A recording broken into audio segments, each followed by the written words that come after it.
Halo, perkenalkan nama saya Nikomang Trisna Darmayanti dari kelompok 5. Kali ini kami akan membahas mengenai peran VR dan AR pada e-commerce. Pertama-tama, saya akan memperkenalkan anggota kelompok saya terlebih dahulu. Yang pertama yaitu Jeff Angelito Parlutansitorus, nomor absen 11, Akiko Mira Permata, nomor absen 20, saya sendiri, Nikomang Trisna Darmayanti, nomor absen 21, Ikade Isnu Gardana, nomor absen 25, dan yang terakhir yaitu Gusti Komang Sukmawijaya, nomor absen 26.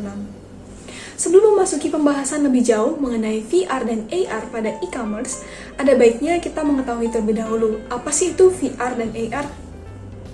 Baik, di sini saya akan menjelaskan mengenai pengertian VR dan AR. Virtual reality atau VR adalah sebuah teknologi yang membuat pengguna atau user dapat berinteraksi dengan lingkungan yang ada dalam dunia virtual yang disimulasikan oleh komputer.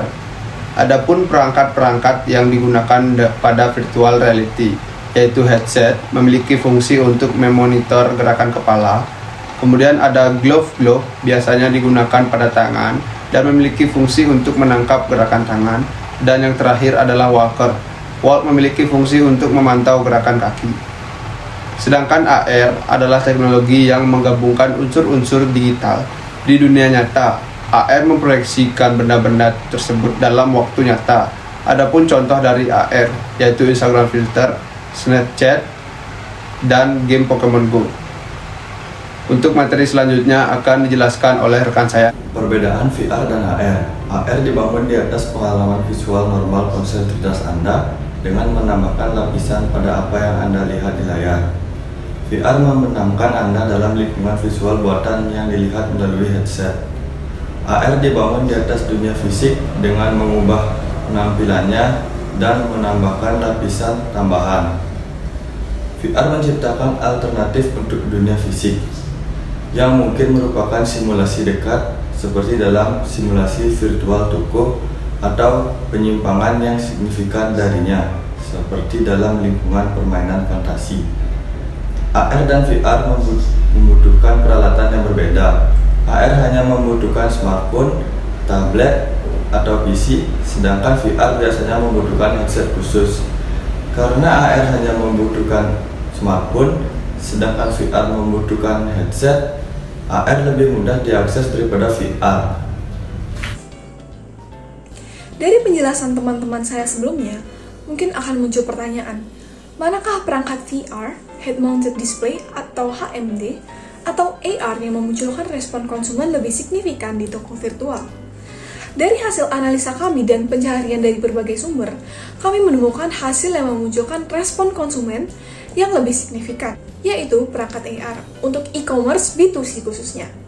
AR adalah alat penjualan yang lebih berharga karena aksesibilitas teknologinya. Hanya sekitar 17,7% orang di Amerika Serikat yang memiliki headset VR, dibandingkan dengan 85%-nya yang memiliki smartphone.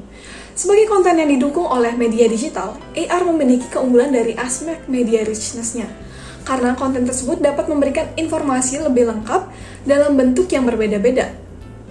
Berbagai statistik pun turut menyebutkan bahwa AR terus membentuk tren pola pasar yang positif.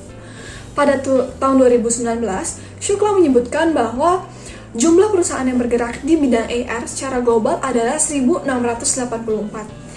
Holden Takahashi pada 2017 turut memprediksi bahwa pangsa pasar AR pada tahun 2025 terus meningkat hingga 100 miliar US dollar. Selain itu, pangsa pasar AR terus meningkat dengan pesat karena didukung oleh penetrasi perangkat mobile yang tinggi dan cepat di berbagai negara. Baik, di sini saya akan menjawab pertanyaan kedua. Manakah format konten VR 3 dimensi atau 36 derajat yang menghasilkan respon konsumen yang lebih signifikan di toko virtual? Dari hasil diskusi kami, format konten 3 dimensi lah yang lebih menarik karena lebih interaktif dibandingkan format konten 36 derajat. Pada konten 36 derajat, dirasa lebih monoton dan tak merasakan efek immersive.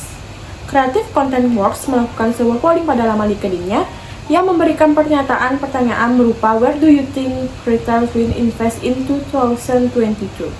Sebanyak 42% responden memilih untuk meningkatkan investasi pada immersive visual content. Dan sebuah studi dari Freeman Corporate Life menemukan bahwa lebih dari 1/3 CMOs diharapkan menghabiskan 21% sampai 50% dari anggaran mereka untuk experiential advertising. Mengapa? Banyak yang mengakui bahwa konten impresif membangun brand experience yang lebih baik dan memungkinkan, memelihara pengenalan merek yang lebih kuat, keterlibatan dan tingkat konversi yang lebih baik. Terlebih lagi, kemajuan teknologi dan konten 3 dimensi meningkatkan retail menampilkan setiap warna atau varian dari setiap produknya. Untuk materi selanjutnya akan disampaikan oleh Jeff. Apakah penerapan VR dan AR pada e-commerce mampu menghasilkan penjualan yang lebih besar dari toko fisik? Jawabannya adalah ya, karena AR dan VR dinilai telah mampu memberikan keuntungan bagi perusahaan karena dapat meningkatkan customer engagement dan niatan untuk membeli produk.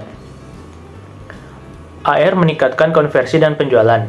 Menurut Shopify, perusahaan perdagangan elektronik Kanada, merek yang menggunakan augmented reality melihat tingkat konversi retail meningkat sekitar 250%. Ini karena pelanggan dapat memilih objek apa saja dan memindahkannya di sekitar rumah atau mencoba pakaian. Menurut Adi Tatarko, CEO House, pelanggan yang menggunakan AR menghabiskan waktu 2,7 kali lebih banyak di aplikasi dan membeli 11 kali lebih sering. AR dan VR mengurangi pengembalian produk. Menurut Statista, pengembalian online merupakan masalah besar bagi pengecer karena mengakibatkan kerugian sekitar 550 miliar US dollar. Ini adalah masalah besar. Namun ada banyak alasan di balik ini. Alasan utamanya antara lain, produk tidak sesuai ukuran, warna, bentuk, atau bahkan terlihat berbeda dari yang ditampilkan di gambar. Selanjutnya, AR dan VR membantu menjual produk yang kurang populer dan lebih mahal. Produk yang kurang populer atau terlalu mahal biasanya menangkap audiens target yang sempit. Klien seperti itu terkadang disebut ekor panjang, karena hanya sedikit dari mereka yang mau membeli. Namun, dengan augmented reality, jumlah penjualan produk terus meningkat. Pelanggan merasa lebih nyaman dan santai ketika mereka dapat menjelajahi produk asing dengan AR. Oleh karena itu, vendor dapat memanfaatkan augmented reality untuk merangsang permintaan produk khusus atau premium dengan mengurangi ketakutan konsumen terhadap kategori produk yang tidak dikenal. Lalu yang terakhir, AR dan VR meningkatkan jumlah pelanggan baru. Dengan membuat aplikasi berbasis AR dan VR, Anda dapat memberikan pengalaman unik kepada orang-orang yang terisolasi dalam membeli barang yang diperlukan, terlepas dari potensi keterbatasan, termasuk pandemi, lokasi geografis, atau kecacatan. Selanjutnya adalah kesimpulan yang akan dibawakan oleh Jayak. Kesimpulan, AR dan VR sendiri memiliki perbedaan. Perbedaan ini membuat AR dan VR cocok untuk berbagai jenis aplikasi e-commerce.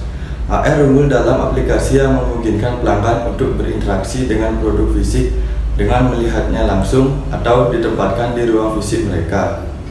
Contoh utamanya adalah uji coba AR, di mana pembelanja dapat menggunakan foto atau video selfie untuk melihat seperti apa penampilan mereka saat mengenakan celana, sepatu, atau item pakaian lainnya. VR lebih cocok untuk pengalaman e-commerce di mana pelanggan perlu melihat tampilan produk atau toko yang imersif. Misalnya, VR berguna untuk mereplikasi toko retail fisik atau membuat alternatif digital karena memungkinkan pembeli jarak jauh berjalan melewati rumah. Ini paling sering disebut sebagai showroom digital. Kami akan membahas lebih lanjut tentang itu di bagian terpisah. Namun, AR lebih cocok untuk menunjukkan pada pelanggan bagaimana tampilan furnitur yang dijual di rumah. Keduanya dapat berguna untuk e-commerce jika kita tahu teknologi mana yang cocok untuk bisnis kita. Sekian presentasi dari kelompok kami. Mohon maaf apabila ada kesalahan kata yang disengaja maupun tidak disengaja. Terima kasih sudah menonton.